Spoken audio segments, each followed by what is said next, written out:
computacional conocido a nivel mundial y que tiene muchísimos proyectos. La verdad es que es larguísimo el número de proyectos de los que ha estado ya hace muchísimos años, desde el comienzo de la neurociencia computacional. Y a mí me atrajo completamente un día en una sala de láseres, de sincronización con láseres, ¿no? y fue a tiempo cero, ¿no? Cómo se sincronizaban cosas a tiempo cero, que a mí me pareció algo brutal.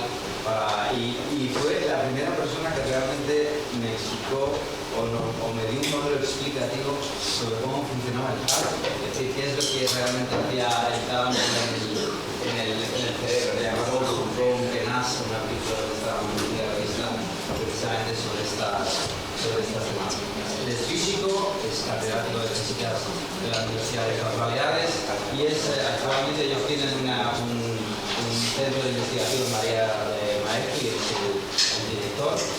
Así que pues es un honor. Muchísimas gracias, Claudio. Y nos va a dar solo ya la primera parte de la charla, me parece increíble, ¿no? De la luz al pensamiento. Si llegamos a eso ya será. Bueno, Fernando, muchas gracias a ti. La verdad que es un placer estar aquí. Gracias al Instituto, a la Fundación, por organizar este curso. De verdad, que es fantástico. Gracias a la consistencia también, porque también está involucrada. Y muchas gracias a Luca por excelente charla que ha dado y sin embargo las cosas mucho más sencillas, aunque no haya tenido que explicar un poquito de clases. Aquellos que son físicos seguramente lo entenderán mejor, pero intentaré ser sencillo. Bueno, yo como dijo Fernando, estoy en el Instituto de Física Interdisciplinar y Sistemas Complejos.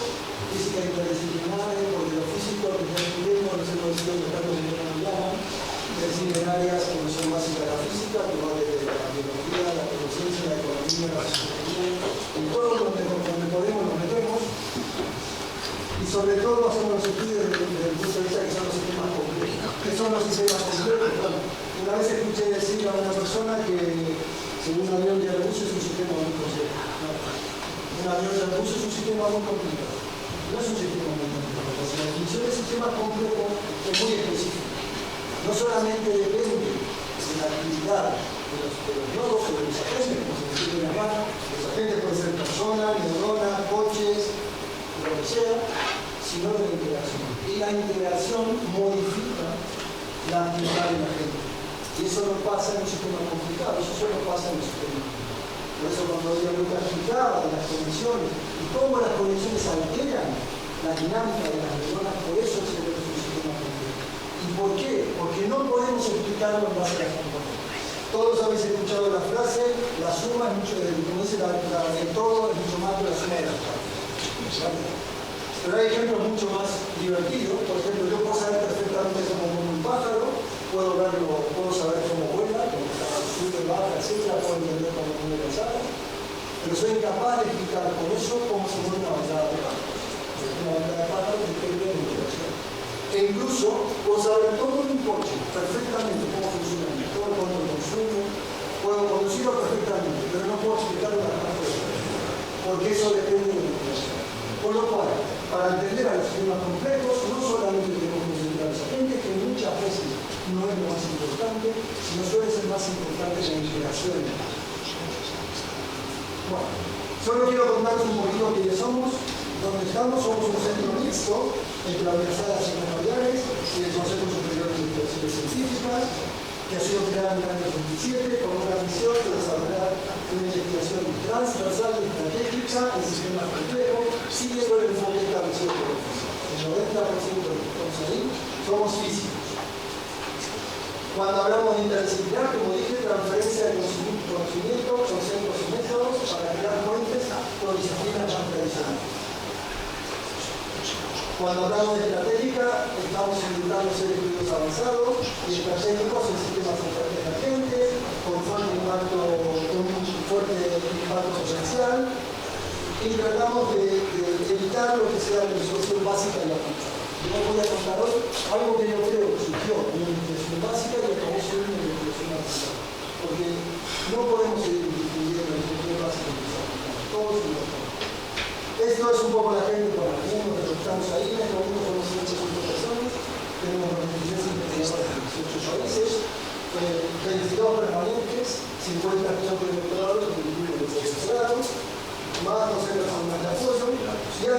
tenemos estudiantes de máster, porque tenemos un máster, no sé si bien ahora. No, bueno, primero, contaros bien lo que mencionó Fernando, nuestra reconocimiento, distribución de la del maestro. Es una segunda agencia española, se hace reconocimiento a aquellas unidades que tienen centros, unidades que tienen como objetivo hacer una investigación de vanguardia, que hayan encontrado centros de liderazgo a nivel internacional y que tengan una colaboración social y empresarial. Hay unos 50 centros en toda España, en Madrid hay 2, pero nosotros fuimos los primeros en el año 2018 y hemos renovado en el año 2023. Nos dan 2 millones de euros para 4 años y este año se va a hacer contratos electorales, con lo cual es una financiación basada muy importante para nosotros. ¿Qué hacemos en el instituto? Bueno, tenemos una línea de conceptos y de herramientas, digamos que es la central, el sistema complejo, y una serie de patas de ciencia. La primera mucho más física, donde hablamos de sistemas cuánticos y sistemas fotónicos. Yo voy a hablar un poquito de sistemas fotónicos muy por encima, con el objetivo mental, donde tenemos un laboratorio muy bueno, de lo mejor que hay en Europa para hacer fotónica de alta evolución, de 40-50 generaciones. Y luego tenemos una línea de vida y medio ambiente, donde aquí entra toda la parte de oceanografía, estudios de, ya veréis todo variado, estudios de la vegetación del Mediterráneo, por ejemplo, estudios de señales cerebrales que he hecho con Fernando y Gabriel aquí, en un artículo que publicamos hace poco, estudios de cosas de biología, de ecología, o sea, hay de todo un poco. Y luego tenemos un sistema, una última pata, que es el sistema social, el sistema técnico, que también involucra muchas cosas, desde el estudio de movilidad de personas, desde competencia entre lenguas, de tráfico aéreo, el estudio de los retrasos. Hay uno que tiene una idea así de starting gun para estudiar los retrasos aéreos basándose en la conectividad funcional del cerebro. Es curioso, pero está utilizando nuestras técnicas que sabemos para estudiar la conectividad del cerebro, para estudiar cómo prevenir los retrasos aéreos y todo eso. Y también tenemos un grupo que trabaja bastante en energías renovables. Como veis, hay de todo un poco, pero no somos para nada disjuntos. La interacción es muy amplia en el instituto. De hecho, casi nadie trabaja solo. No hay nadie que tenga un grupo propio. Aquí se trabaja por proyecto. Cuando se acabó ese proyecto, cada uno tiene sus intereses, pero puedo terminar mi proyecto de láser y dedicarme ahí a trabajar con energía porque me interesa, porque lo que sé puede ser útil. Bueno, tenemos mucha variedad. Y tenemos un máster de física de sistemas complejos, un máster propio del instituto, pero que es un máster universitario nacional, donde tenemos el orden de 20 estudiantes al año, que es el máximo que permitimos, y tenemos gente que viene de todas las cosas y les enseñamos un poco de esto, de neurociencia, de procesos estocásticos, de mecánica estadística, de todas las cosas que las herramientas que necesitan para hacer un doctorado en estos temas. Bueno, entonces ahora voy a empezar a contaros cuál es esta idea que yo tengo para contaros hoy, porque dos motivos quiero contar esto. Uno es porque ocupó más de la mitad de mi vida, o he invertido más de la mitad de mi vida trabajando en este tema, o en estos temas, porque no es un tema único. Sobre todo porque lo hice con un buen amigo, un gran amigo, Ingo Fischer, que está al lado mío, que lamentablemente por una enfermedad grave que tiene, ya hace años que prácticamente no puede hacer investigación, o hace muy poca, y para mí fue una pérdida muy grande, porque no solamente éramos amigos, sino que éramos compañeros de trabajo, y durante muchos años trabajamos juntos, y pues hace 4 años que ya no vine a trabajar. Pero bueno, un poco en honor a él quería organizar un poco esto. Entonces, la historia empezó más o menos así. Ingo y yo nos conocimos más o menos a finales de los 90 y en el 96, en el año 2000, perdón, estábamos trabajando en temas de sincronización. ¿Y qué es sincronización? Bueno, yo algo ya comenté. Cuando hay sistemas que hacen... ¿O no? Cuando hay sistemas que hacen cosas a la vez. A ver si... Aquí tenía 2 ejemplos, si no me equivoco. Sí.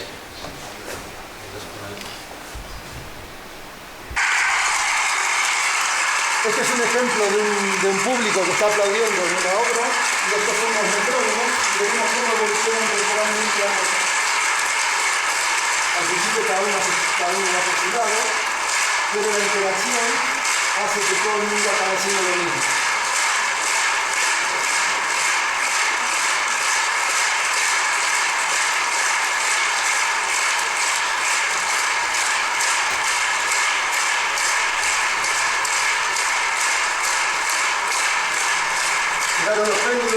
todos haciendo exactamente lo mismo y la gente está poniendo todo hasta lo mismo. ¿Por qué nos interesa? Bueno, creo que ya termina, pero igual. ¿Por qué nos interesaba estudiar esto? Bueno, porque la sincronización está por todos lados. No solo en el cerebro, en muchas situaciones se observan agentes o sistemas dinámicos que sincronizan su actividad. Y en particular nos interesaba porque nosotros estábamos trabajando, o empezamos a trabajar en el año 2000 en un proyecto europeo que llamaba OCCULT, que es Optical Chaos Communication Using Laser Direct Transmission. Lo que queríamos hacer en particular era estudiar la sincronización entre láseres de semiconductor, ya os contaré brevemente qué es, que funcionan en un régimen caótico para encriptar información. Es decir, queríamos esconder información sobre una cosa que es caótica, en la cual es difícil de visualizar que hay una información. Esto lo hicimos en un proyecto europeo que lo coordinamos desde Palma y éramos 7 u 8 grupos europeos trabajando en esto. ¿Qué es un láser de semiconductor? Bueno, un láser de semiconductor desde el punto de vista matemático es básicamente un oscilador. ¿Qué es un oscilador? Una cosa que está cambiando alguna variable estacionando en el tiempo. En el láser en particular, cuando yo enciendo este láser, lo que veis básicamente es un punto de intensidad constante. Pero no es así. Cuando yo lo aprieto el botón de encender, el láser no se enciende. No se enciende a una intensidad constante, sino que adquiere una intensidad, luego baja, luego vuelve a subir, va oscilando, pero se amortigua y al final se queda constante. Lo que pasa es que va a ser una escala temporal tan corta, de nanosegundos, que nosotros nos damos cuenta. Para nosotros esto es constante. Pero si uno es capaz de poner un detector con una precisión temporal suficiente, y lo tenemos, se puede ver perfectamente cómo el láser oscila. Pero este tipo de láseres, como estos, no tiene una luz caótica. La intensidad de la luz llega a un valor que no cambia en el tiempo, que es constante. Pero nosotros sabemos que si le ponemos un pequeño espejo aquí delante, a unos 10 centímetros, 20, 1 metro, lo que queramos, y parte de la luz que sale vuelve a entrar al sistema, entonces el láser deja de ser estable. La intensidad de la luz que sale ya no es constante, sino que empieza a cambiar irregularmente. ¿Cómo de regular? Pues aquí tenéis una traza temporal de lo que sería la intensidad de la luz en función del tiempo. Fijaros las escalas. Nanosegundos, 10 a la menos 9 segundos. Es muy rápido. El sistema está oscilando de forma muy rápida, pero casi aleatoriamente. Si hago un zoom de esta parte y miro en una escala aún menor de unos 7 nanosegundos, fijaros cómo la intensidad de la luz está cambiando. Está cambiando en picos, en pulsos, muy rápidamente. Si esto depende un poco de cuánta corriente le aplico, tiene una batería de una cierta corriente, le aplica una cierta corriente al diodo que está aquí adentro, que es el láser. Si le cambio esa corriente, incluso puedo lograr una situación en la cual el sistema es caótico, pero ya no tiene estas bajadas así tan pronunciadas que tiene aquí, sino que está todo el rato. Esto, si uno se lo muestra a alguien de física, dice, esto es un ruido blanco, es una cosa totalmente aleatoria. Pues no lo es caótica, que es casi un ruido, pero no llega. Entonces, ¿qué nos interesaba hacer con esto? ¿Qué nos interesaba? Bueno, primero, de sincronización. El tema de sincronización se ha trabajado durante muchos años. De hecho, una de las primeras estudios que le hicieron Pecora y Carroll, muy interesante, en el año 90, donde ya mostraban distintos tipos de sincronización. O sea, yo puedo tener dos ondas, como las que hoy nos contaba Gianluca hace un rato, que están totalmente distintas a medida que evolucionan en el tiempo. Y si yo dibujo una frente a la otra, en vez de temporalmente, en vez de cada una en función del tiempo, pongo para cada tiempo, esto vale una, esta vale la otra. Entonces hago esto. Para otro tiempo, esto vale una, esta vale la otra. Y así genero este espacio, que es el espacio X1, X2, donde veo que todo es una maraña. Como todo es una maraña, aquí no hay ningún tipo de sincronización entre ellas. Luego, las acoplo, por ejemplo, como contaba Gianluca, si se acoplan entre sí, pues pueden empezar a parecerse un poco. Y aquí ya ves que las amplitudes no son iguales, pero lo que es la fase entre ellas es bastante buena. Entonces, de lo que teníamos una maraña, ya empezamos a tener como un círculo aquí, que indica que en fase sí que están sincronizadas. Como explicaba también Gianluca hoy. Si subo un poco más la intensidad, ya veo que son idénticas. Las dos hacen exactamente lo mismo y cuando dibujo una variable en función de la otra, tengo una línea a 45 grados. Es decir, las dos hacen exactamente lo mismo a todo tiempo. ¿Cuál era nuestra idea? Bueno, este fue el primer artículo que yo publiqué en el año 96, fijaros, la mayoría de vosotros no habían nacido.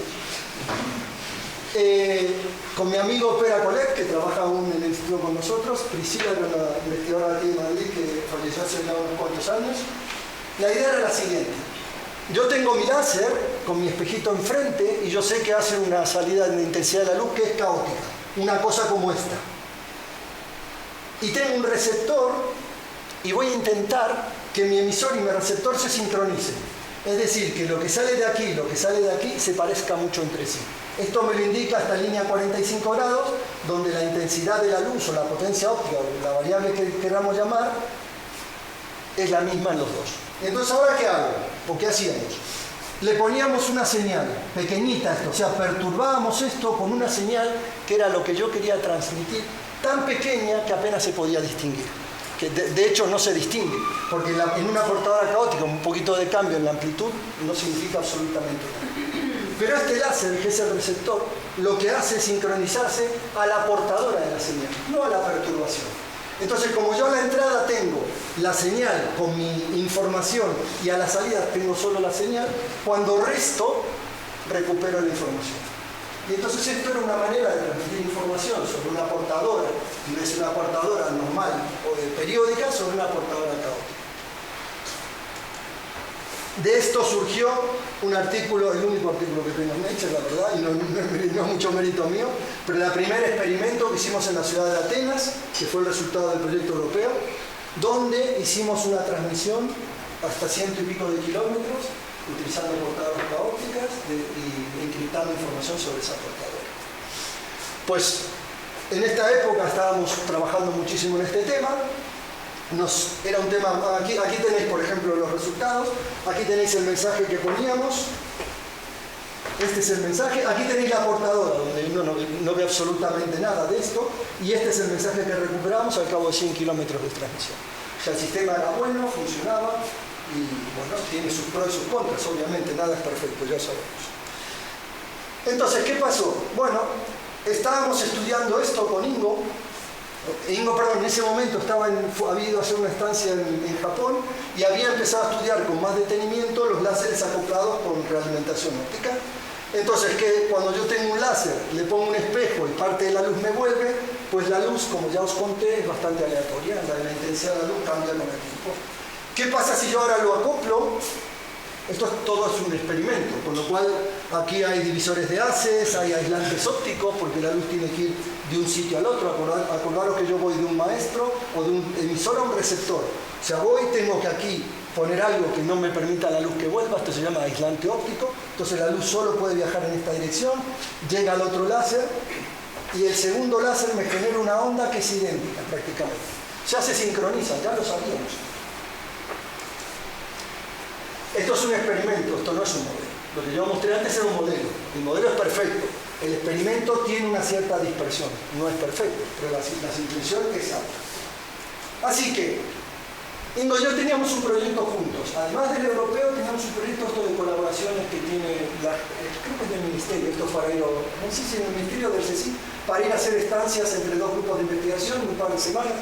Así que, como estábamos con esto, yo me fui a Darmstadt, fue mi primera visita, a colaborar para hacer exactamente este tipo de estudios, profundizar un poco más, y Ingo tenía un estudiante llamado Tilman Hay, que estaba haciendo estos experimentos. Yo, como no tengo ni idea de física experimental, o sea, no me dejaban tocar nada, pero yo estaba ahí, dando la data. Pero resulta que lo más importante que necesitábamos era tener el aislante óptico, es decir, que la luz funcionara de un sitio al otro y no volviera para atrás, porque entonces eso altera completamente el experimento. El aislante óptico, que es este dispositivo que estaba aquí, que era el único que tenían, estaba roto. Por lo cual yo llegué y cuando fueron a montar el primer experimento, se acabó, ya no había más nada que hacer. Porque eso no funcionaba, no había forma de comprar otro en 2 semanas, por lo cual 2 semanas de vacaciones en Darmstadt, o se nos ocurrió otra cosa. Así que bueno, dijimos, bueno, ya estamos perdidos al río, ¿qué hacemos? Bueno, pues si no tenemos aislante óptico, vamos a acoplarlos entre sí, que eso es lo único que se nos ocurrió. Pero ¿qué podría esperar uno de esto? Pues absolutamente nada. Dijimos, bueno, si uno es estable cuando está solo, cuando lo acoplo con otro, seguirá igual de estable, no pasará nada. Básicamente pusimos enfrentados dos láseres así y queríamos ver qué pasaba.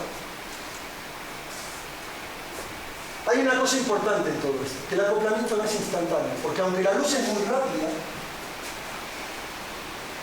las variables que caracterizan a los láseres sin conductor son también muy rápidas, en escalas de nanosegundos o subnanosegundos. Eso quiere decir que cualquier tiempo de interacción, como lo que pasa entre las neuronas, que sea mayor que el tiempo propio de mi láser, que acordaros que os dije que es como un oscilador amortiguado. Si el tiempo característico sería la distancia entre dos picos de la luz cuando enciendo mi láser, es menor que el tiempo de conexión entre los dos, entonces el sistema, ya el acoplamiento deja de ser instantáneo. Y entonces, ¿cómo era el comportamiento de estos dos láseres que acoplábamos mutuamente y los teníamos a 1 metro de distancia?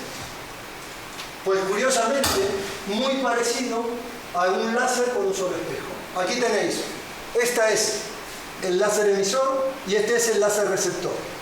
O sea que cuando los acoplamos, que creíamos que no iba a pasar nada, porque no imaginábamos que el acoplamiento fuera tan importante para variar tanto la dinámica de una cosa que es muy estable, vimos pulsos de intensidad, es decir, la intensidad óptica hacía pulsos, y estos pulsos eran inducidos por el acoplamiento, porque los acoplaba uno frente a otro, porque si cambiaba un poquito la dirección ya no se veían más, tenían que estar perfectamente alineados uno contra otro. La dinámica que hacía, es decir, el tipo de oscilaciones que había, era causada por la inyección de uno contra el otro, que era muy parecido a lo que veíamos en el espejo. El otro era un espejo donde la luz volvía. Estos son dos láseres muy parecidos, pero también veíamos sincronización. Fijaros, ¿qué dirían? Que está súper sincronizado, pero los dos están haciendo lo mismo. Esto es lo que nos parecía. Incluso a escala de subnanosegundos, es decir, la sincronización era muy buena, muy alta. Pero hay un truco aquí, y es que para poder mostraros que las dos series sean tan iguales, no las puedo tener juntas, las tengo que desplazar una respecto a la otra. Cuando hago la función de correlación, que me dicen cuán parecidas son las dos a tiempo cero, me sale que prácticamente no tienen nada que ver entre sí. Que se parecen mucho si yo muevo una respecto a la otra. ¿Y cuánto la tengo que mover? Pues el tiempo de vuelo entre una y otra. Es decir, dos láseres que están acoplados, uno frente al otro, y que están sincronizados, no pueden sincronizarse a tiempo cero. Es decir, no pueden hacer los dos lo mismo a la vez. Están así, todo el rato. Uno hace una cosa, el otro la hace después, pero nunca llegan a una cosa en la cual los dos hagan lo mismo todo el tiempo. Lo que en física decimos que ha pasado es que hay una ruptura de espontánea simetría. ¿Por qué? Porque los láseres son idénticos. ¿Por qué vamos a esperar que hagan cosas distintas si son idénticos entre sí? Bueno, la solución en la cual aquí habría un pico en tiempo cero existe, pero es inestable desde el punto de vista matemático. Por eso no lo vemos en el experimento. Entonces, lo que vemos en el experimento es que estas dos series se parecen mucho cuando yo muevo una respecto a la otra, 3 nanosegundos y pico o 4, que era el tiempo de vuelo entre los dos láseres. Y así sí que se parecen mucho. En realidad, cuando uno calcula la función de correlación cruzada, que me dicen dónde se parecen más las dos series, salen picos a más o menos n veces el tiempo de vuelo. Este será una vez, este será 2 veces, 3 veces, y así se va repitiendo. Cada vez menos, cada vez están menos sincronizados, pero lo curioso es que no están sincronizados así. Así que esto lo publicamos junto con Wolfgang Elsasser, que era el jefe del grupo cuando Ingo estaba en Darmstadt, Tilman Hay y Josep Mulet, que era mi estudiante de doctorado, en el año 2000. Lo curioso es que esta solución no es estable para muchos sistemas dinámicos acoplados, no solamente para los láseres. Casi cualquier sistema dinámico que una acopla con retraso no le sale fácil, no le sale sincronización a tiempo cero. Aunque sincronicen, no se sincronizan a tiempo cero. Y eso es llamativo, o al menos uno esperaría que esa solución pudiera estar. Y luego vamos a ver por qué creo que es importante, o creíamos que era importante que pudiera estar. Entonces nos preguntamos, ¿hay alguna manera de estabilizar esta solución a tiempo cero? ¿Podemos hacer esto? Bueno, ¿qué es lo primero que se te ocurre? Bueno, ¿qué pasa si en vez de tener 2 pongo 3? Entonces hicimos eso. Pues pongamos 3. En vez de tener 2, pongo 3. Acoplados con una misma intensidad, una misma constante de acoplamiento que llamamos K, y con un mismo tiempo que llamo tau. Por ejemplo, 13 nanosegundos y medio aquí, otros 3 nanosegundos y medio aquí, y tengo estos 3 láseres acoplados entre sí, uno frente al otro. Y todos interactúan con todos en esta línea. En esta línea. ¿Y qué pasó? Pues algo que no nos esperábamos, la verdad. Este es el láser 1 y el láser 3, los que están más alejados de la cadena. Y pueden estar casi tan alejados como queramos. Esta es la traza temporal, medida experimentalmente. Esto está medido en nanosegundos, de la dinámica de los dos láseres, del 1 y el 3. Fijaros lo parecidas que son entre sí. O sea, el 1 y el 3, que están separados a 2 metros de distancia, se sincronizan perfectamente, y cuando pongo 2 separados a 1 metro, no hay caso, no se sincronizan. Pero eso no era todo lo más importante, porque uno podría decir, por supuesto que se van a sincronizar, porque el del medio manda, es como un director de orquesta. Entonces, si yo le digo a los de los lados lo que tienen que hacer, pues lo van a hacer. Pues no es así. No es así. No hay un director de orquesta. El del medio está retrasado respecto a los otros dos. De hecho, cuando uno mira las correlaciones entre el láser 1 y el láser 2, o el láser 2 y el láser 3, entre este y este, o entre este y este, sale lo mismo que nos salía cuando teníamos 2, que no están sincronizados a fase 0. Y además, esta pequeña diferencia que se ve en los máximos indica que el del medio está por detrás de los otros dos. O sea, que lo que ha surgido es un comportamiento emergente, que también muy típico de los sistemas complejos. Hay un comportamiento emergente debido a la interacción entre estos 3 dispositivos. Esto lo publicamos en el año 2006, en una colaboración donde ya participó más gente. Raúl fue un estudiante de doctorado mío también, Javier era estudiante de Jordi, gente de la Politécnica de Cataluña, y Mijail era estudiante de Ingo en Darmstadt. Ya en ese momento a mí me picaba el tema de la neurociencia. Sabía muy poco, la verdad, un poco menos que ahora, pero no mucho menos que ahora también sé muy poco. Pero yo ya pensaba, ¿y esto pasará en neuronas también? Y entonces, como yo no sabía poco de modelos también, se me ocurrió coger un modelo, quería coger un modelo que fuera medio caótico, entonces cogí un modelo de lo que se llaman termorreceptores, de células termorreceptoras o neuronas termorreceptoras, que hacen disparos, así burst, como estos que están aquí. Entonces cogí 3 y las empecé a coger. Primero lo hice con 2, me salía lo mismo que los láseres, y puse 3, y lo que vemos es que cuando miro la 1 y la 3, que son las que están alejadas, más alejadas entre sí, hay un máximo de correlación, y cuando miro la 1 y la 2, o la 2 y la 3, el máximo no está en 0. Exactamente igual que con los láseres. O sea, esto tiene que ser un comportamiento general, no puede ser algo particular de los láseres. Esto es una cosa general.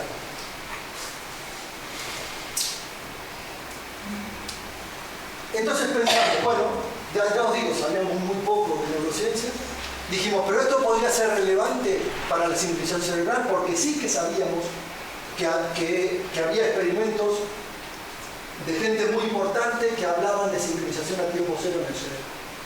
Aunque, como las primeras veces que hablamos con Fernando, incluso con Ernesto Pereira, hasta ese momento la gente decía, cuando había sincronización a tiempo cero, decía, esto es espurio, esto no puede ser. ¿Por qué? Porque las neuronas que no están cerca entre sí tienen que mandar información unas a otras, y si no es instantáneo, pues no puede haber sincronización a tiempo cero.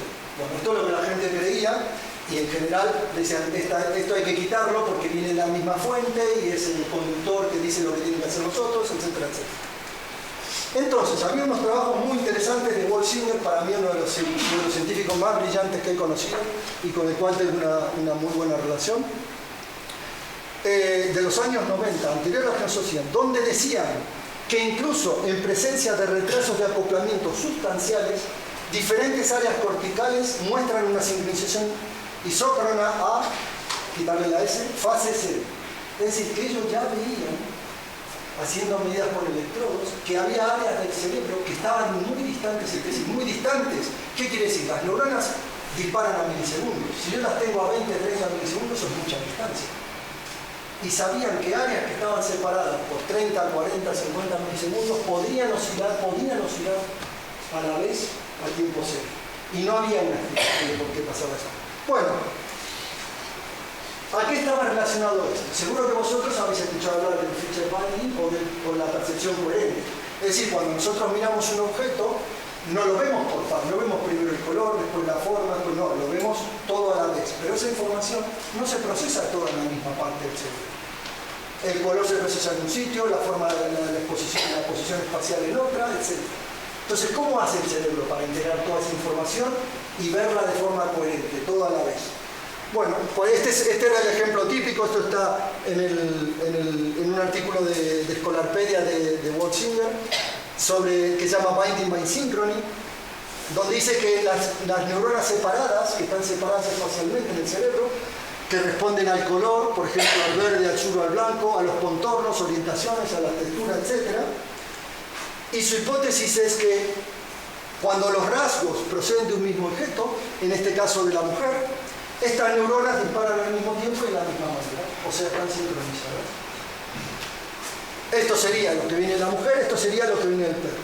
Si las neuronas disparan al mismo tiempo y de la misma manera, entonces percibimos una unión de todos los rasgos que caracterizan al objeto.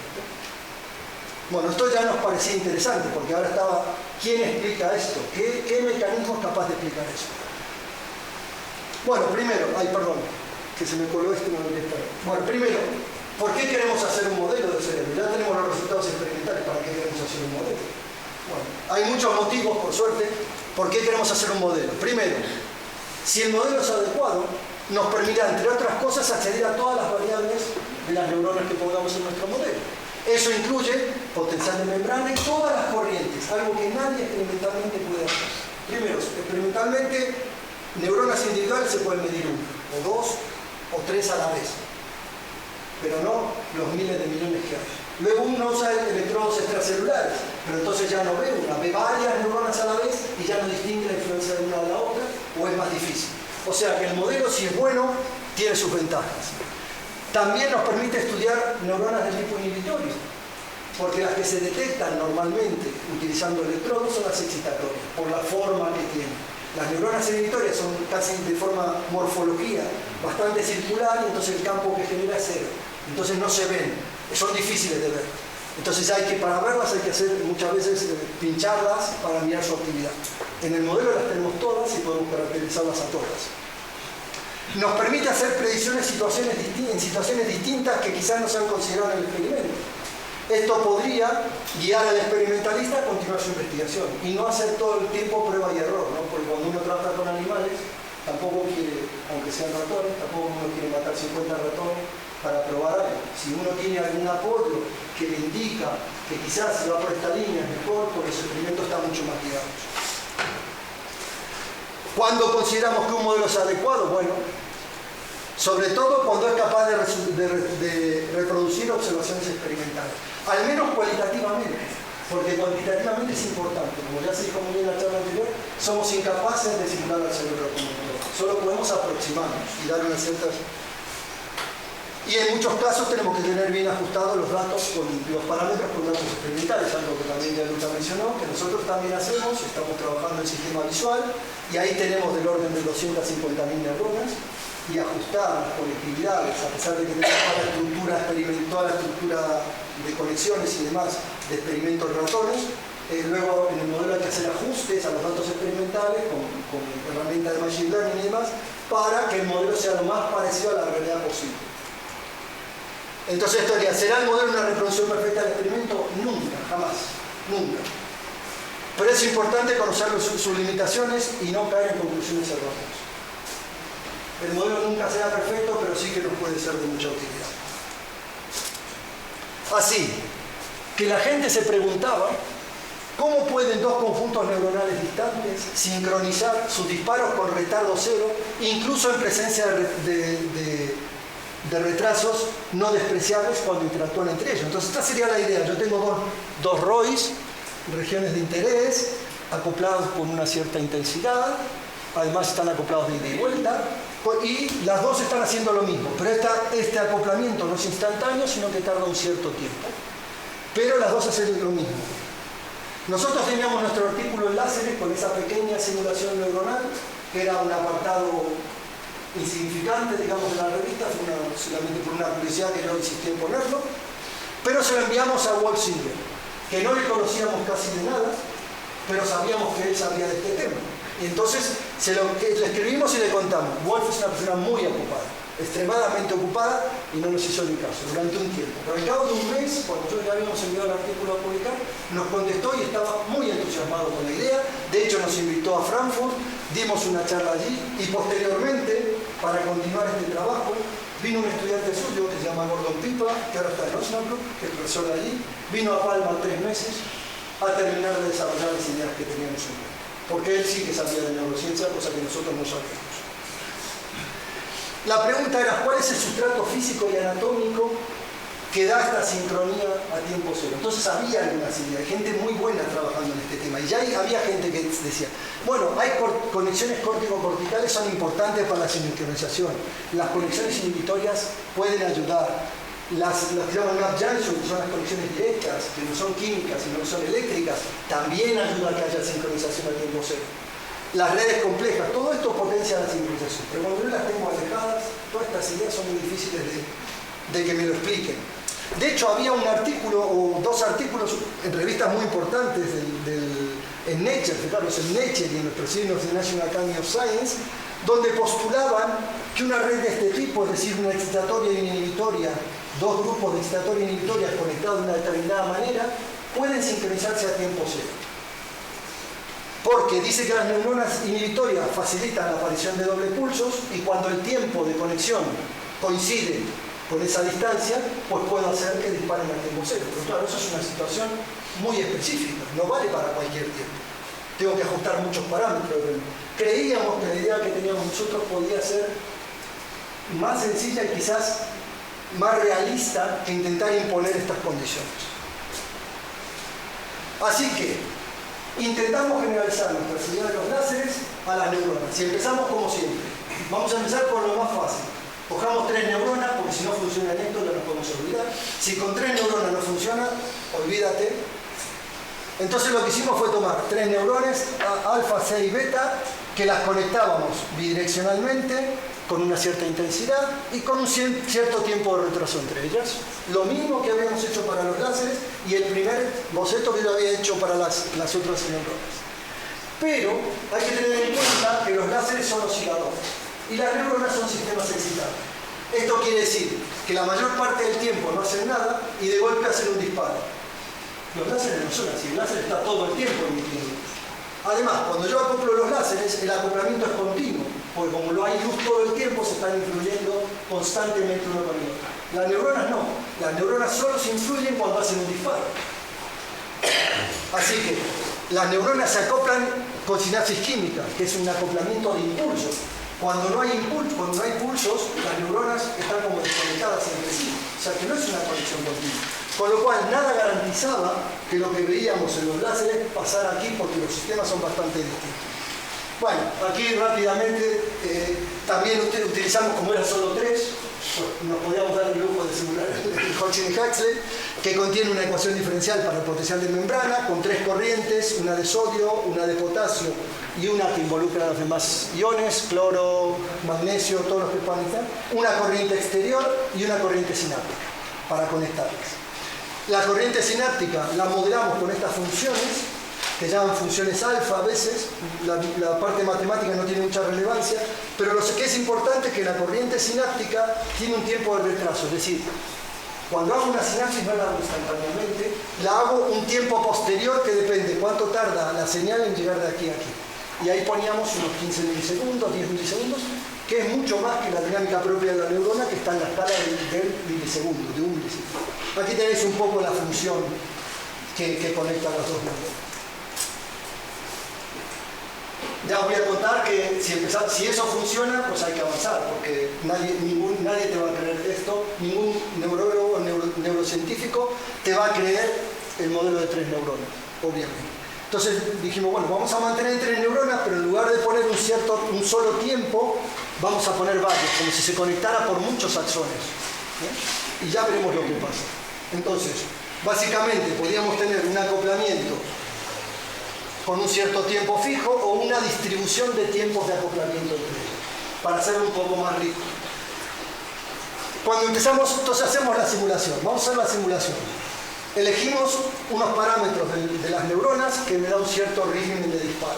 Disparaban a 68 Hz. El modelo Cochin-Huxley dispara típicamente espigas a esta velocidad o a esta frecuencia. Cada neurona, cuando inicializamos el modelo y la simulación, la poníamos en una fase distinta, pues si las ponemos a todas iguales, pues esas van todo el tiempo haciendo lo mismo, y esto lo queríamos. Entonces cada una tenía sus condiciones iniciales diferentes.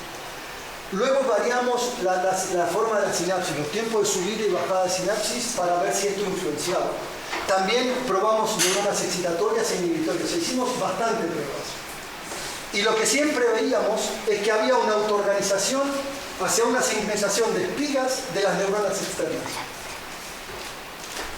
Y aquí lo tenéis dibujado. Cuando yo arranco la simulación, las neuronas están desconectadas, esta dispara en otra fase y esta en otra. Aquí las acoplo y al ratito que están acopladas se ponen las dos de afuera en fase y la del medio fuera de fase.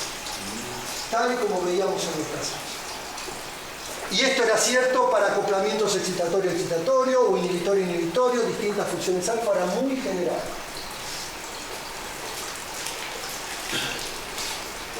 Cuando nos preguntamos si era una consecuencia de que teníamos un solo tiempo de acoplamiento, pues puede ser, porque tú estás favoreciendo mucho esto. Entonces pusimos esta distribución que os conté y además tomamos estas distribuciones de tiempo de distintas formas, que tuvieran un decaimiento exponencial, es decir, que había muchas cortas y muy pocas de larga distancia, que tuvieran una especie de gaussiana, donde el tiempo medio era de un cierto valor, pero hay tiempos distintos alrededor, o de que fueran básicamente todos más o menos iguales.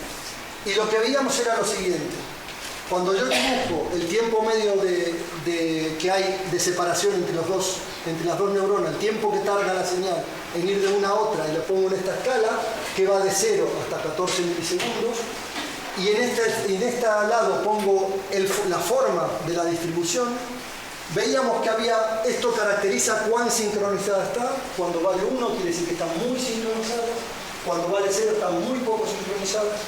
Y lo que veíamos era que mayoritariamente había toda una zona donde la sincronización era muy alta. Independientemente de que haya un montón de tiempo, la cosa seguía aguantando. Había dos regiones que no se sincronizaban directamente, no es que se sincronizaban en otra forma, simplemente no se bloqueaban entre sí, es decir, no podían seguirse una a la otra, pues esto también es de esperar. Pero había un plató importante donde se veía esto. Bueno, como dijo Gianluca, tenemos que avanzar. ¿Qué pasa cuando pongo poblaciones? Y ahí ahora sí que la gente empieza a creer que yo ahora pongo poblaciones de neuronas, ya no estoy hablando de una neurona o de 3, estoy hablando de cientos. Hemos puesto 4.000, esto es un ejemplo de 4.000 neuronas descritas por el modelo de Leak Integrate and Fire, que ya nos habló Gianluca, acoplados con un cierto tiempo de retraso D, es decir, no se acoplan instantáneamente. Y aquí tenemos 80 excitatorias. Este es el modelo que propuso Brunel en el año 2000 y nosotros también lo usamos. ¿Y qué veíamos? Bueno, lo que veíamos es lo siguiente. Primero, por una pregunta que se hizo antes, la conexión externa la tomamos aleatoriamente entre neuronas excitatorias, porque las conexiones de largo alcance suelen ser excitatorias, no suelen ser inhibitorias. Las inhibitorias son de corto alcance. Entonces conectábamos de aquí a aquí conexiones excitatorias con un retraso de 15 milisegundos. Acordaros que esto dispara a 68 Hz, que es más o menos este tiempo, ¿no? En tiempos más o menos 14, 15 milisegundos. Y además, a cada neurona le pusimos parámetros distintos. A cada neurona le hacíamos llegar un ruido, una corriente distinta, que era ruido, distinta a cada una de ellas. O sea, se lo poníamos difícil al sistema, a ver si era capaz de sincronizar. Y además más realista, porque como bien decía Gianluca, cuando yo tengo una población nunca está aislada, siempre le están llegando pulsos de otras poblaciones que yo no estoy considerando. Entonces no me puedo olvidar de eso. Entonces, el primer ejemplo que os muestro es conecto la 1 con la 3. Olvidaros de esta es como si no estuviera. Y aquí pongo en este dibujo, un punto es cada vez que una neurona, aquí tengo 100 neuronas y aquí tengo 100 neuronas. Cada vez que una neurona de esta población hace un disparo, le pongo un puntito. Entonces esto me indica cuándo dispararon. Lo que podemos ver es que todas las neuronas de la población estrés disparan más o menos al mismo tiempo. Están sincronizadas entre sí, están conectadas prácticamente a tiempo cero, porque están todas en la misma población, están muy cerquitas. Todas disparan más o menos al mismo tiempo con la frecuencia que toque. Cuando miro la población 1, lo mismo. La población 1, las que se ven aquí más difuminadas son las inhibitorias, estas son las excitatorias. Y ahora os pongo una línea que os ayude a ver cómo están sincronizadas las poblaciones 1 y 3. Cuando la 1 dispara, la 3 está callada. Cuando la 3 dispara, la 1 está callada. Y cuando la 3 está callada, la 1 dispara. Si miro las correlaciones, claro, si miro la 1 con la 2 o la 2 con la 3 no tiene sentido porque esta población está desconectada, pero si miro la 1 con la 3, que son estas dos, no hay correlación a tiempo cero. Es exactamente lo que veíamos con los láseres, con las 3 neuronas de tiempo distinto y ahora mucho más claramente en poblaciones de neuronas. ¿Qué pasa cuando agrego la otra población? Ahora las acoplo como hacía con los láseres. La 1 con la 2, la 2 con la 3 y la 1 con la 3. Y de nuevo os pongo las líneas que os ayuden. Bueno, por supuesto, nada es perfecto, porque aquí hay ruido, hay heterogeneidades, pero fijaros, cada vez que la 1 dispara, la 2 está fuera de fase y la 3 está en fase. La 1 dispara, la 2 está fuera de fase y la 3. No es perfecto, fijaros, la correlación cruzada o las coincidencias no está exactamente en cero. Está un poquito a la izquierda. ¿Pero cuánto? 2-3 milisegundos. El tiempo de aquí a aquí son 30 milisegundos. Con lo cual este desfasaje que hay es mínimo comparado con el tiempo. Mientras que la 1 y la 2 y la 2 y la 3 tienen correlación cero. O sea que la 1 y la 2 y la 2 y la 3 se comportan casi como si estuvieran aisladas. Mientras que la 1 y la 3 se comportan idénticamente gracias a que tengo este elemento en el medio que no domina la dinámica, pero que colabora para generar este sistema emergente. Pues luego la pregunta que hicimos es, bueno, ¿y ahora esto qué? ¿Es este esquema de 3 poblaciones acopladas está en algún sitio en el cerebro? Y si lo es, ¿tiene algún papel específico? Bueno, ya os dije, lo sabíamos poco, vino Gordon y ahí discutimos. Si miro... Si miro la corteza cerebral, hay un paper muy interesante de Pons y Cotter del año 2004, donde hace mirarse los ROI de la corteza cerebral del macaco y ver cómo están conectados entre sí. Y entonces se encuentra que dependiendo del ROI hay muchos tipos de conexiones posibles, pero las básicas son que un nodo reciba conexiones de otros dos, que un nodo reciba conexión de uno y este reciba conexión de otro, que este es igual a este, no, este es uno mande a dos, que haya bidireccional y unidireccional. Bueno, aquí está el nuestro, ¿dónde estaba? Aquí. Este es el nuestro. El del medio bidireccionalmente con el de fuera y bidireccionalmente con el de afuera. Entonces la pregunta es, yo tengo toda esta descomposición en motivos distintos en la corteza cerebral. ¿Cuál es la más abundante de todas? ¿Cuál es la más relevante? Curiosamente, la que encuentran como más relevante es exactamente la que nosotros vemos. Aquí lo tenéis. ¿Cuántas conexiones de este tipo hay respecto al total? Pues claramente eran las mayores. Es decir, que en las conexiones corticales de la corteza visual ya hay una conectividad que favorece nuestra propuesta, que no teníamos ni idea nosotros, ¿eh? Yo lo digo. ¿Y cuáles son los otros que son muy potentes? Pues el 6 y el 4. Fijaros el 6. Tiene una bidireccional y una direccional hacia aquí, o sea, es muy parecido. La única diferencia es que falta esta conectividad que está aquí. Y el 4, otro tanto de lo mismo. O sea que al final, lo que parece ser relevante es que tengamos 3 áreas, de las cuales una esté en el medio y 2 de alguna manera se conecten con ella.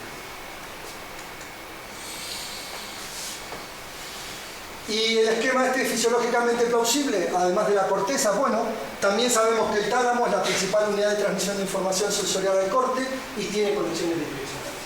Sabemos que el tálamo, la información llega al tálamo y del tálamo se distribuye, pero no solamente varias cortezas superiores, sino que la información vuelve.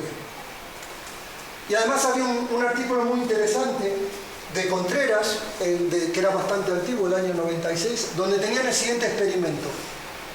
Si medían el tálamo, ponían electrodos en el tálamo, creo que era del ratón, si no me equivoco, o una rata. Si tenían el tálamo intacto, cuando la corteza está, cuando el animal está sano, digamos, no le hacemos nada, los electrodos que ven en el tálamo están bastante sincronizados, ¿lo veis? Muy bien sincronizados. Pero si yo ahora hago un corte en la corteza, aquí, esto afecta al tálamo y se me desincroniza. Es decir, si yo hago un corte en la corteza, afecto al tálamo. Pero, si yo ahora mido en la corteza, cuando no hago nada, cuando el animal está intacto, se ve perfectamente sincronizado. Cuando corto en la corteza, un trocito, prácticamente todo está perfectamente sincronizado. Excepto en el medio, que es donde hago el corte, que es donde estropeo el tejido. Pero fijaros que los que están más alejados siguen perfectamente conectados. Eso quiere decir que la conexión córtico-cortical no era relevante. Que muy probablemente el hecho de que estos estén sincronizados es porque van por el tálamo y vuelven. O sea, esto de alguna manera daba soporte a la idea que teníamos. Que el tálamo podía ser la unidad que retransmitía esta información que necesitábamos en el modelo. Luego también vimos que en el hipocampo podía hacerse, etc. Esto, como dijo bien Fernando, lo publicamos en Penas en el año 2008, con Leonardo, que recién llegaba para empezar la tesis, Raúl, que la estaba terminando, y este es Gordon, que había venido de Frankfurt. Para terminar, solamente contamos esto, en el año 2013, para mí, tres de los más importantes investigadores que hay en neurociencia, Busacki, Logothetis y Singer, escribieron este perspective en la revista Neuron, hablando del tamaño del cerebro, scaling brain size, keeping time, evolution, preservation of brain rhythm. ¿Qué dicen ellos? Fijaros, dice, a pesar de que el volumen del cerebro se ha multiplicado por varios miles a lo largo de la evolución de los mamíferos, la jerarquía de las oscilaciones cerebrales se ha conservado notablemente. Es decir, aquí las oscilaciones, la cual nos habló Gianluca, alfa, beta, teta, gamma, siguen siendo las mismas independientemente del tamaño del cerebro. Esto permite una comunicación a múltiples escalas temporales, claro, porque tengo ritmos a distintas escalas temporales, dentro de las redes neuronales y entre ellas, a aproximadamente la misma velocidad independientemente del tamaño del cerebro. Es decir, que esto es algo general, no depende de cuán grande o cuán pequeño es el cerebro. Y luego ya al final decía, sin embargo, la coordinación de ondas fusiformes, una especie de un tipo de ondas que aparece en el cerebro, a través de grandes áreas de la corteza y entre la corteza y el tálamo, sigue siendo un problema. Bueno, esto era un problema en ese momento que lo había traído Contreras en el año 96 a colación, y hasta el año 2004, o 2010, que fue este review, no se sabía. Los mecanismos compensatorios de aumento del tamaño podrían incluir el despliegue de acciones de conducción más largos, etcétera, etcétera. Pero luego decían, alternativas o adicionalmente, la solución podría reflejar propiedades sinérgicas contraintuitivas de osciladores acoplados. Por ejemplo, el análisis de comportamiento o sincronización de osciladores acoplados, nuestro artículo del 96, y los estudios de simulaciones de redes acoplados con retrasos en neuronas, nuestro artículo del 98, han demostrado que se puede lograr la sincronización de fase a pesar de los tiempos de conducción variable de las conexiones de acoplamiento, siempre que los osciladores tengan una frecuencia preferida similar, correcto, y la matriz de conectividad intraestructura comprenda al menos 3 osciladores acoplados recíprocamente.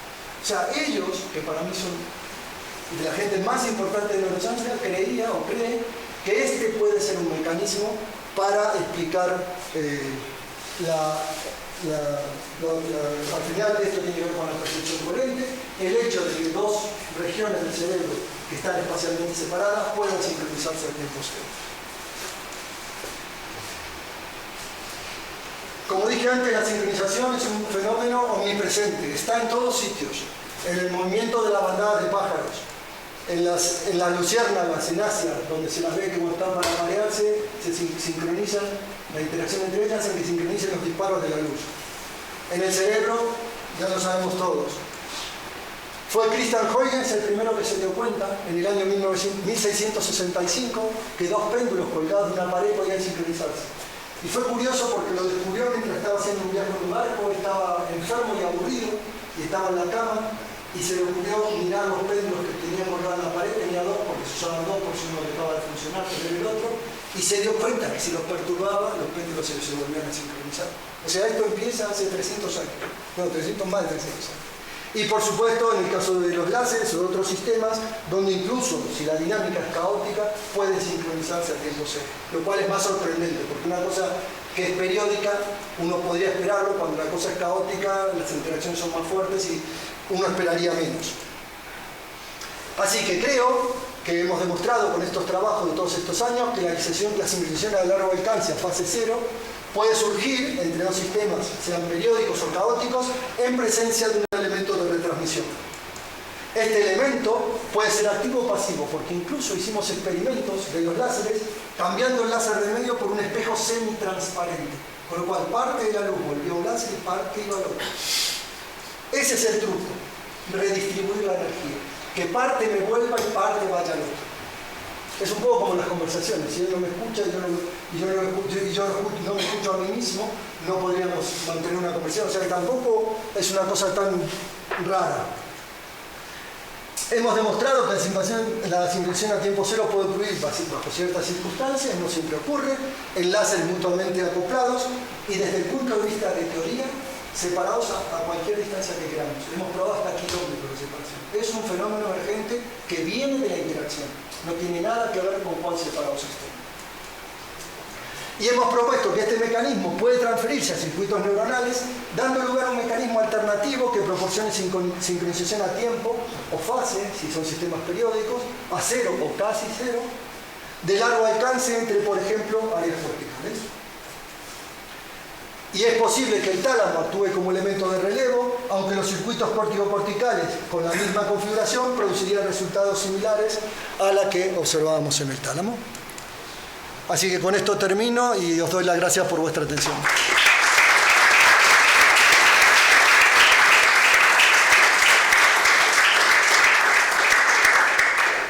Preguntas.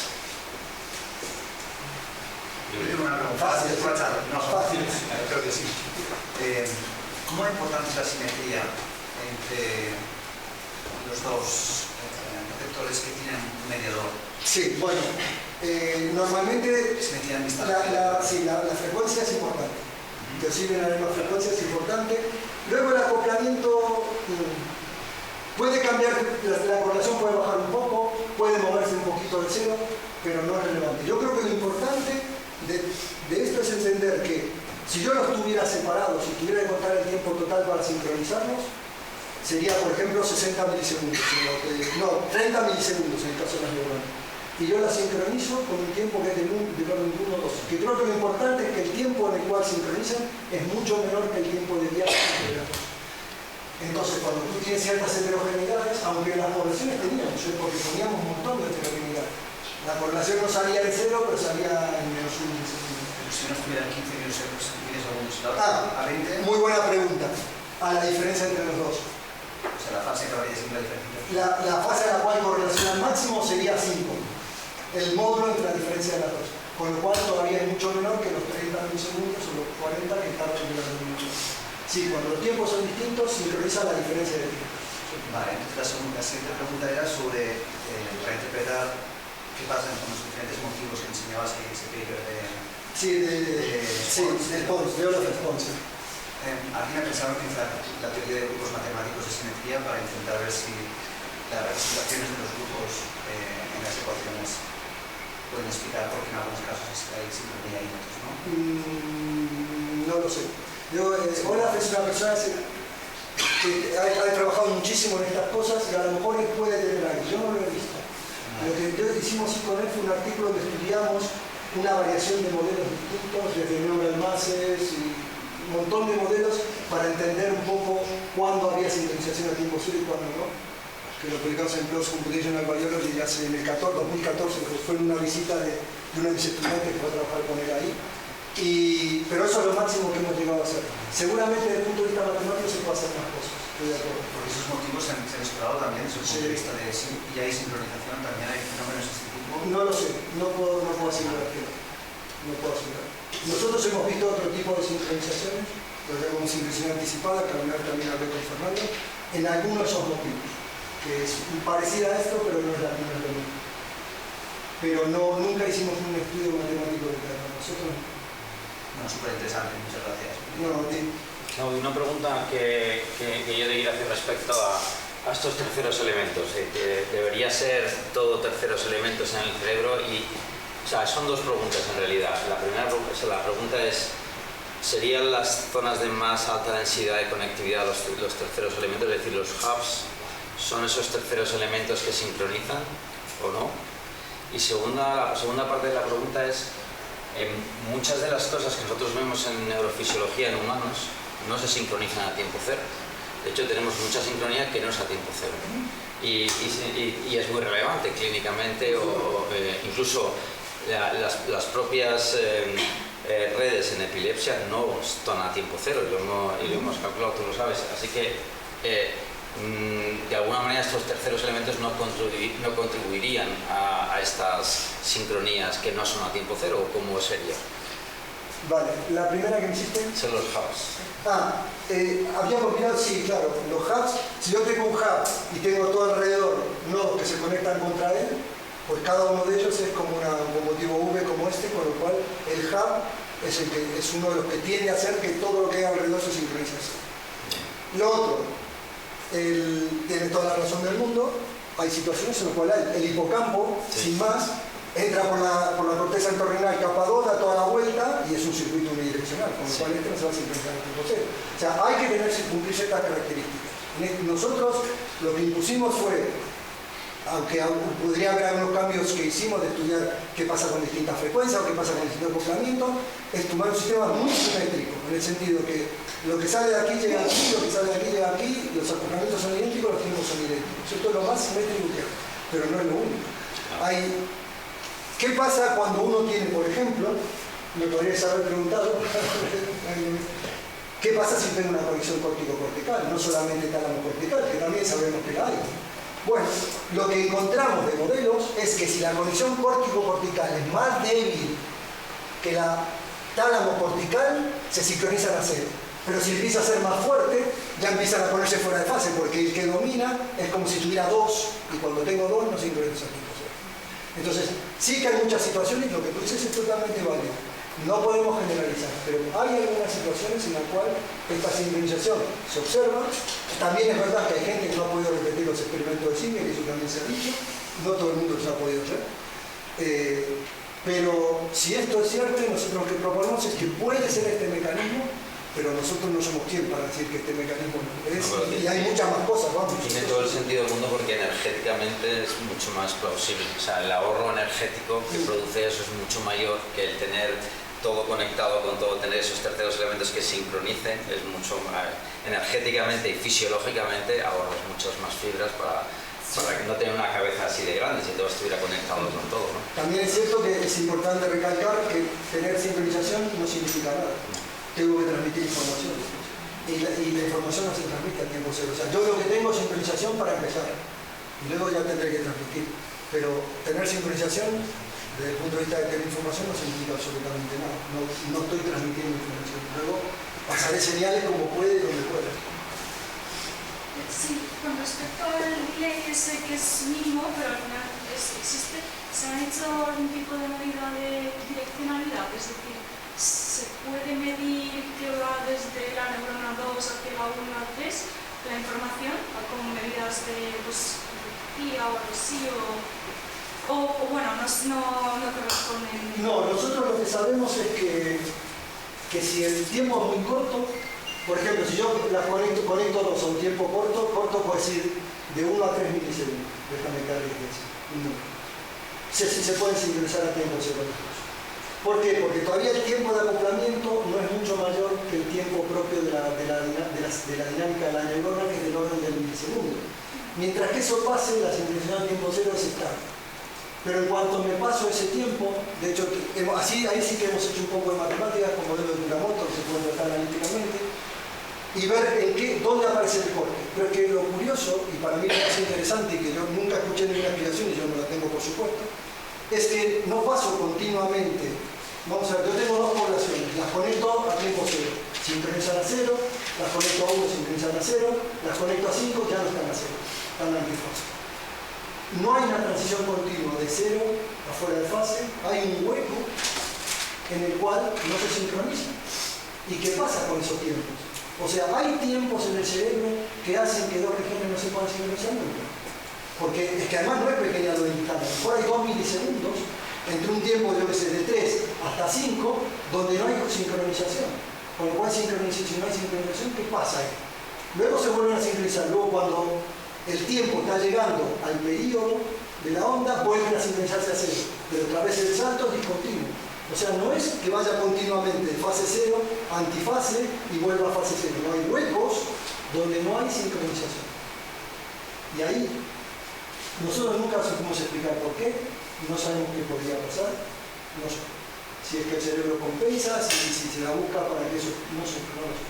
Pero no es continua la transición, por lo cual todavía hay acuerdos que no entendemos. Bueno. Primero de todo, muchísimas gracias, me ha encantado la explicación. Gracias a ti por venir.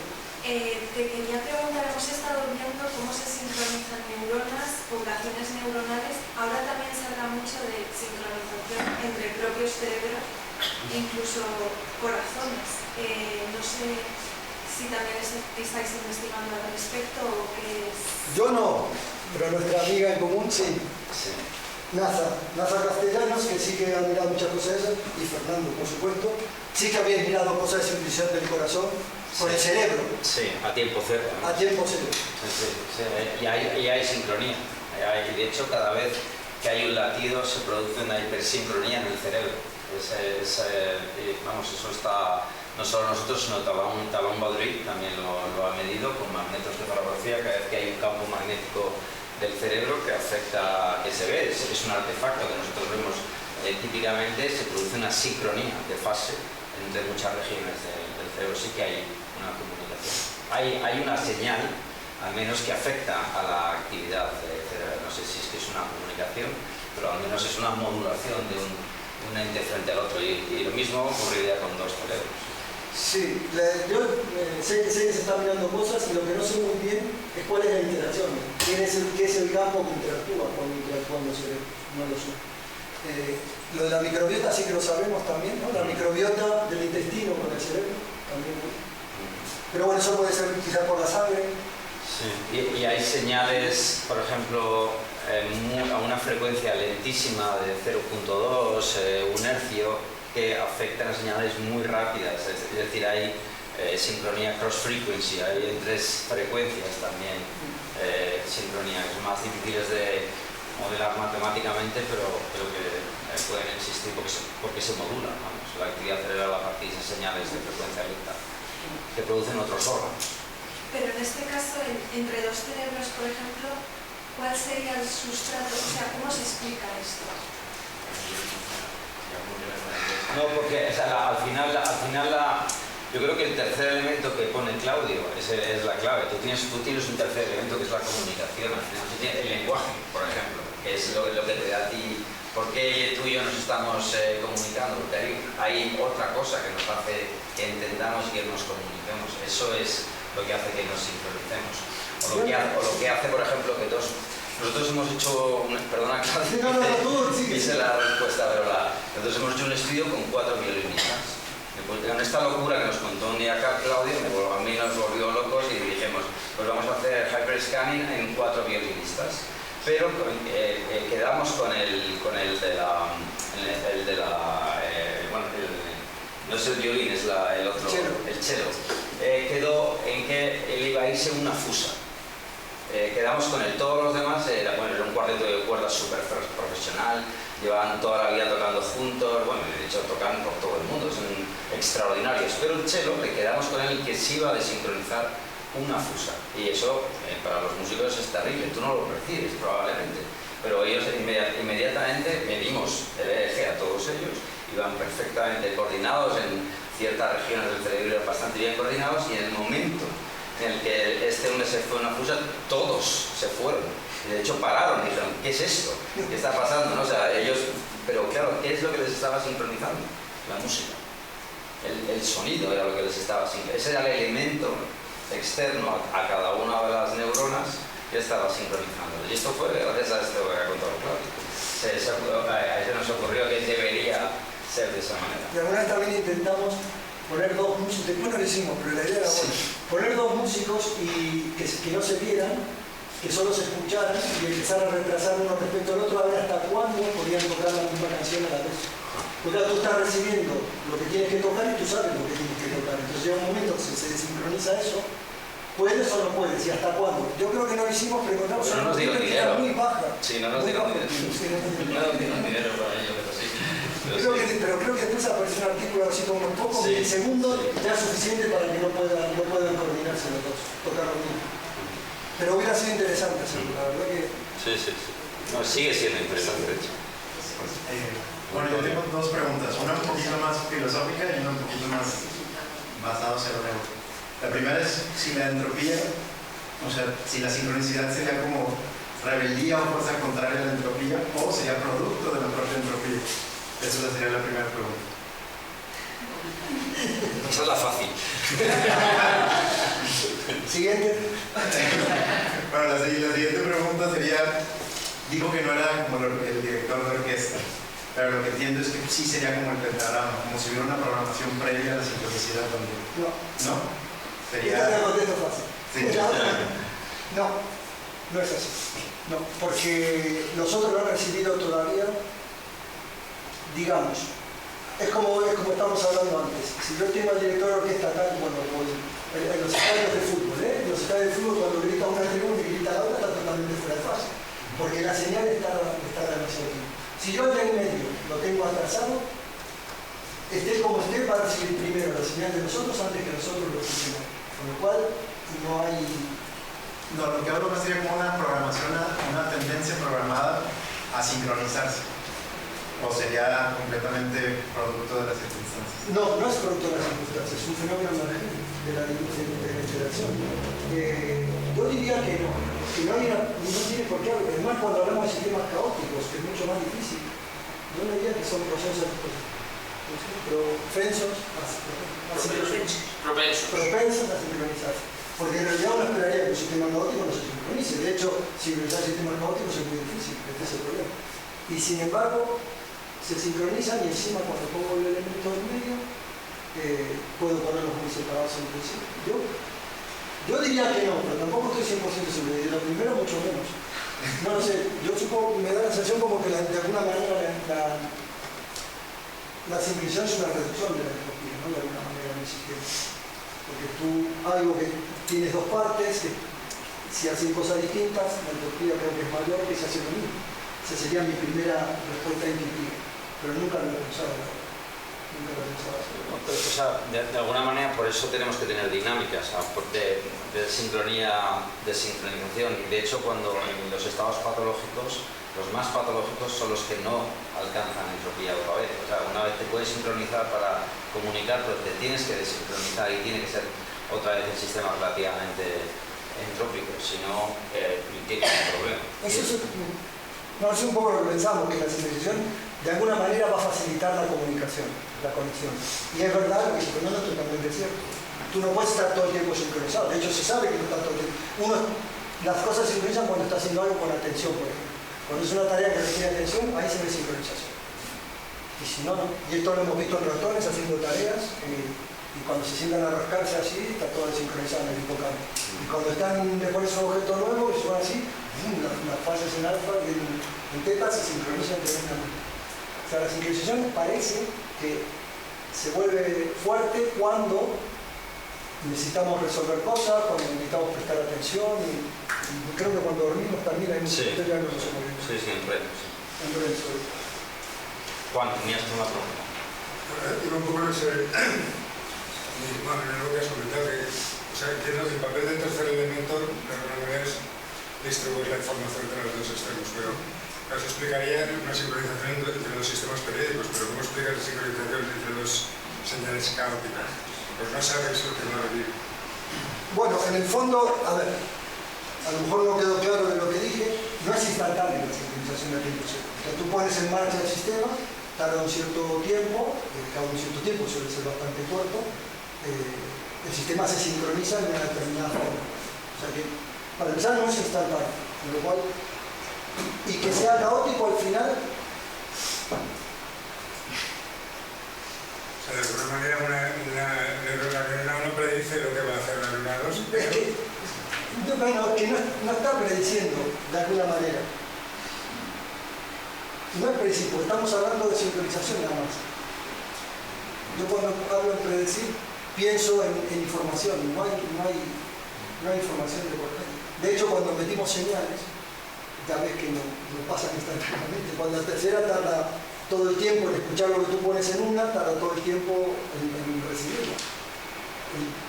Lo que pasa es que una vez que ha llegado al estado de sincronización, que lleva un cierto tiempo, ahí se queda el sistema.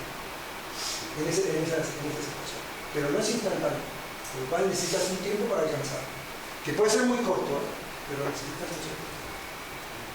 No sé si con esto te he contestado, porque me hacen preguntas muy difíciles. Me hacen preguntas fáciles. Hay una pregunta fácil. Sí, hace unos minutos dijiste que se había observado cómo había como una aparente correlación entre cuando el ratón, por ejemplo, estaba concentrado en la tarea o cuando se estaba rascando respecto a este tipo de sincronización. Entonces quería saber si dentro de tus observaciones has encontrado cierta correlación conductual de este fenómeno oscilatorio, sigamos con eso, con algunas conductas específicas que tenemos a nivel, digamos, biológico o animal.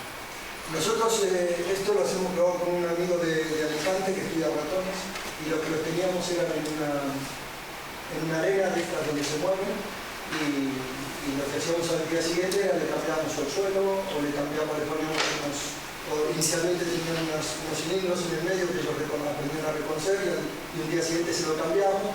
Entonces ahí el animal tenía que hacer las cosas, tenía que prestar atención a lo que hacía. Entonces tenía que mirar y mientras eso pasaba, las sincronizaciones teta, que hay varios generadores tetas en el hipocampo, se sincronizan. No necesariamente a tiempo cero, no estoy hablando de tiempo cero, estoy hablando de si se sincronizan. Y las frecuencias son exactamente iguales. Y cuando el animal dejaba de prestar atención al objeto, adiós, la sincronización se iba. O sea, yo creo que la sincronización está muy relacionada, sea en fase cero o no, está muy relacionada con la atención. Cuando hay que hacer cosas en atención, el cerebro me da la sensación, vosotros sabéis mucho más, todos de aquí saben mucho más que todo esto, pero me da la sensación de que esto es así, que la atención es un modulador de la sincronización.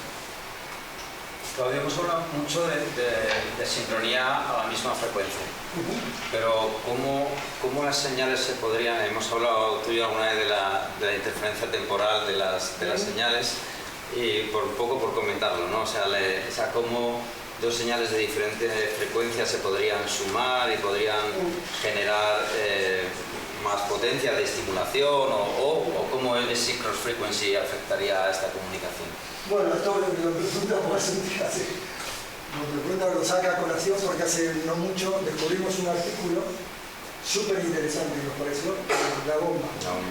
Que es que ponían dos electroestimulación de alta frecuencia.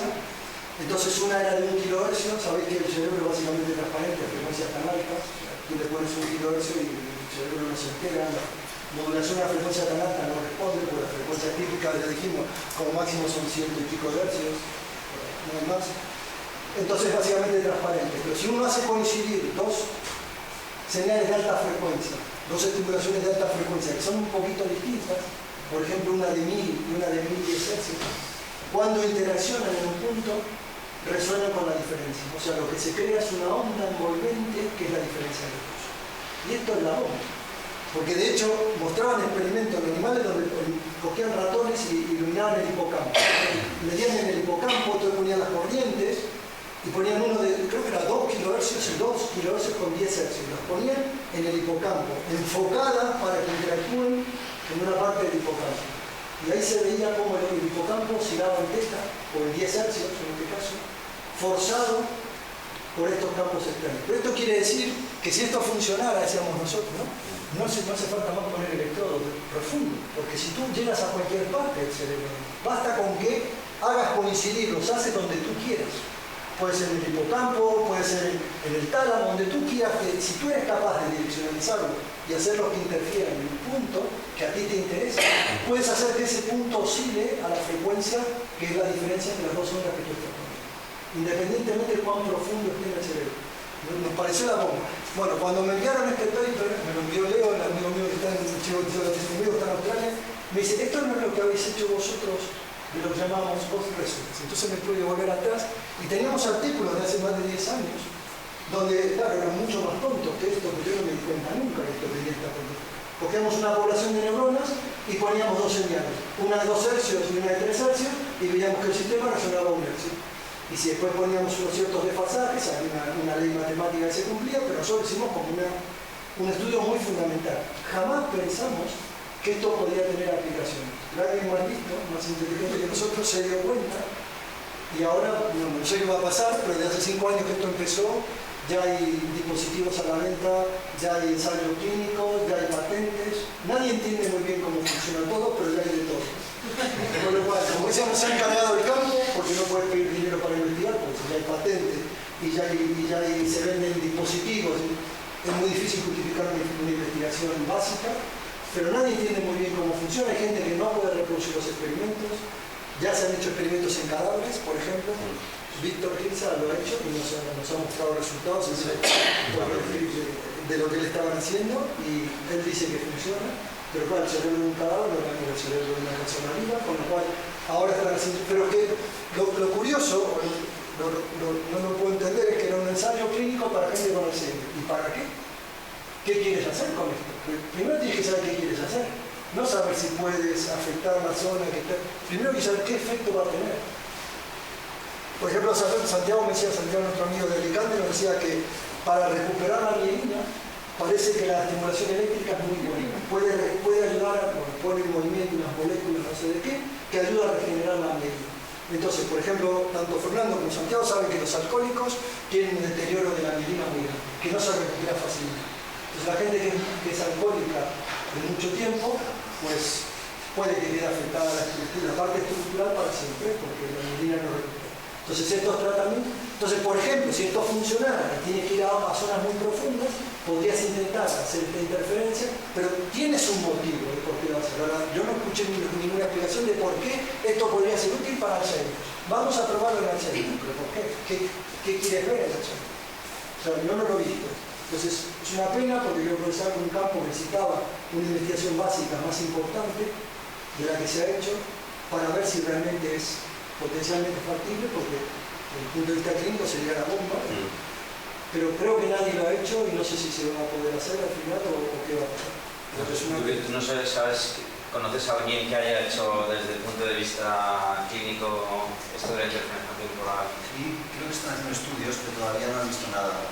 Sé que había un paper reciente en el que argumentaban que los campos eléctricos que generas en profundidad son muy débiles. Tan débiles como los de normales de ACS.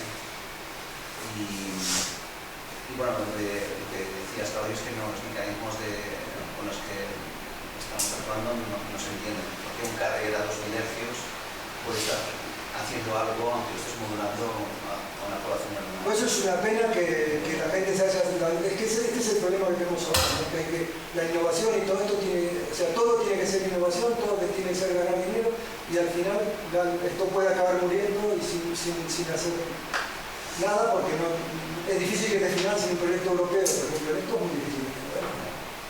Hasta que alguien no demuestre algo útil, como decías, en una aplicación. No, pero para eso necesitas dinero, para hacer la investigación, y si no te financian no es únicamente el ministerio o las fundaciones, ahí estamos, será muy difícil, porque ahora hay que hacer un estudio en serio. Si esto de verdad funciona, hay que hacer un estudio de verdad, hacer muchos experimentos, ver cuándo primero en animales quizás, para no ir directamente a humanos, ver en qué situación funciona, cuándo no, si puede servir para algo o no. Pero si el Deep Brain Stimulation funciona, esto debería funcionar. No, las estimulaciones multicanal, por ejemplo, esto sería fantástico, porque podrías estimular diferentes frecuencias, diferentes puntos, incluso múltiples. O sea, es no sabes cuál sería la interferencia final, cómo se sumaría, o sea, hay mucho que hacer en modelos también ahí, pero Eso lo tenemos modelado, se puede modelar y se puede predecir bien, se puede incluso atraer como quieras. El problema técnico es que no sé, yo soy un poco escéptico con los efectos. Igual sería una pena, porque si fuera bueno, la verdad que habría muchísimas cirugías. Sí. Pero yo coincido contigo. más preguntas. Sí. Viendo la relación que hay entre la concentración en ratas y la sincronización, ¿se podría causar el efecto contrario a través de estímulos externos, causar una sincronización y causar que un animal esté concentrado y aumente así como su capacidad de resolver problemas?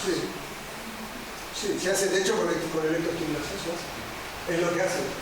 Esto es un peligro porque los niños que tienen videojuegos van a querer tener el casco para jugar mejor. Yo he visto ya hace años un experimento de un músico donde lo estimulaban, creo que era alfa, no sé qué. El electroestimulaban antes de empezar a tocar y comparaban con y sin electroestimulación y lo hacían mucho mejor cuando estaba preestimulado. Entonces claramente hay un beneficio en la concentración y todo. Y pilotos militares también hay alguna cosa. Claro, bueno, Yuri no va a hablar, no en pilotos militares, pero va a hablar de neuromodulación y cómo los modelos influyen, o sea, cómo inspiran a estas cosas. Se va a hacer la charla. Que llaman cognitive enhancement. Sí. Mejora cognitiva, y también es un tema que nos interesa muchísimo, o sea, la mejora cognitiva en general. Sí, y de hecho, bueno, en la fundación lo que se está teniendo es cuál sería el mejor cerebro, ¿no? Es decir, bueno, tengo el cerebro de las personas más inteligentes, más capaces, puedo hacer un modelo de ese cerebro y a partir de ahí es un poco al contrario de lo que hemos hecho hasta ahora. Siempre lo que hemos intentado es hacer modelos de las enfermedades, pero si tengo el modelo del sistema que funciona mejor, ¿cómo puedo conseguir que personas que tengan menos cabos cognitivos puedan mejorar? Esa es la idea a través de estimulación. Pero partir del modelo más perfecto al modelo más imperfecto para hacerlo mejor, ¿no? Esa sería la idea. Muy bien, pues nada, descansamos para la comida. Nos vemos a las 4 en punto. Comenzamos otra vez con la charla de Julio, que os va a encantar, estoy convencido. Nos vemos después. Muchas gracias.